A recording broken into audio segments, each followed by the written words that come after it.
These 86 MPs and peers say this: as parliamentarians, we believe in free speech and are opposed to the imposition of any form of statutory control, even if it's dressed up as underpinning. It is redress that is vital, not broader regulation. Okay.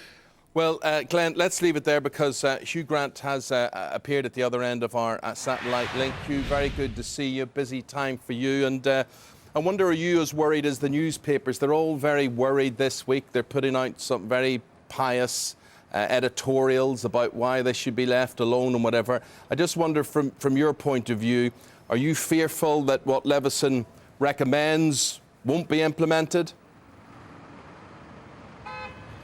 There is always that fear that this government, like every government in the last 50 years, when confronted with the problems of press abuse and when a commission or an inquiry has been set up, at the last moment they choose to back the papers, for whom that means votes, over principle and above all over the people. I mean, if you look at the front cover of The Guardian today, there's a YouGov poll that shows that 80% of the population now back the idea of an independent regulator for the press, backed by statute. 90% of them say enough of the press regulating themselves. That's what's led to all these abuses.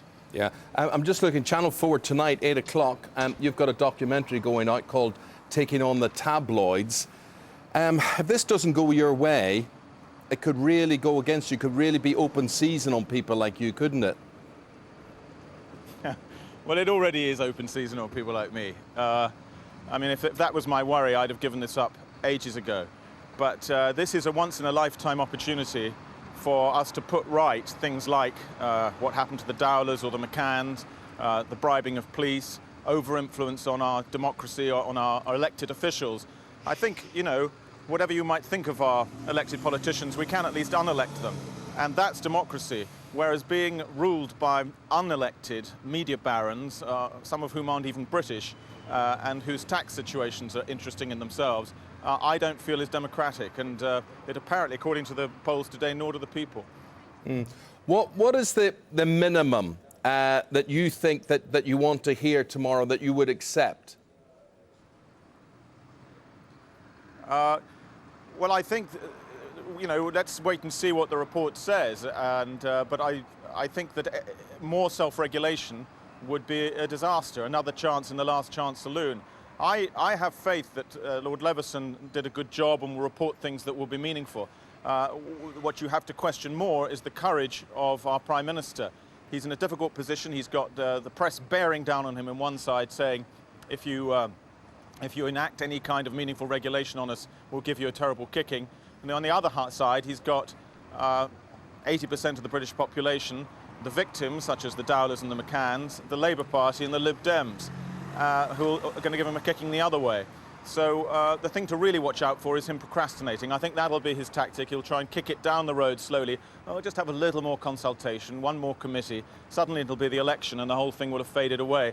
So it's vital that if anything's going to happen, it should happen now on a cross-party basis. And that's what a statesman would do. And this is the test for the Prime Minister. Is he now a statesman or is he still a Carlton TV spin doctor? You may get some indication of what's to come. The former Culture Secretary, Jeremy Hunt, he's now the Health Secretary. I was talking to him this morning, and this is what he's saying in response to what you're saying.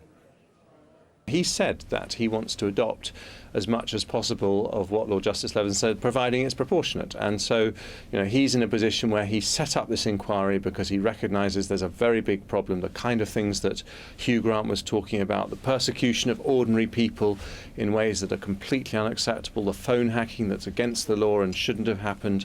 And I think we all have an interest in raising standards in journalism, but we want to do so in a way that protects the free press. Okay, so he wants to protect the free press. Can we do both? Definitely we can do both. I think meaningful regulation of the press frees it up. That's why we want to reclaim the press, reclaim journalism for journalists and for the public from powerful media corporations who've really hijacked it.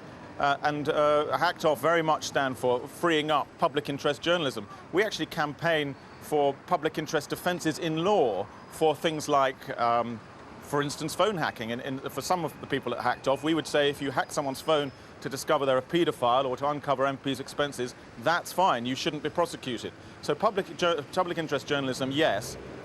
Interesting to the public journalism, which abuses people, no. That something has to be done about that. Have you noticed? It is, of course, slightly ironic to hear Jeremy Hunt talking about all this, because the great questions were, of course, raised at Leveson about the nature of his relationship with the Murdoch empire. And have you noticed in the past 9 months or so how fewer scandals there have been in the newspapers? Are we worse off by not knowing these scandals? And could you explain to people why you think that is? It depends what you mean by a scandal. If you're uncovering a public interest scandal, some hypocrite in government or a paedophile, then that is always to be applauded. If you're uncovering meaningless tittle-tattle which has abused the privacy of often vulnerable people, then it's a good thing that there's less of that. But even that hasn't happened. I mean, if you look at what happened during Leveson, in March there was a young boy killed in a coach crash in Switzerland, and his parents put out a request to the press for some privacy and for some dignity, but their house was besieged by the British press.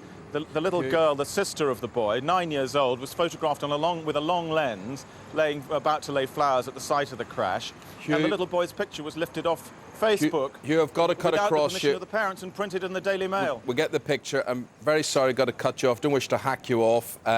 We're just at the end of the programme, but thank you. Your programme tonight, Channel 4 at 8. Bye-bye.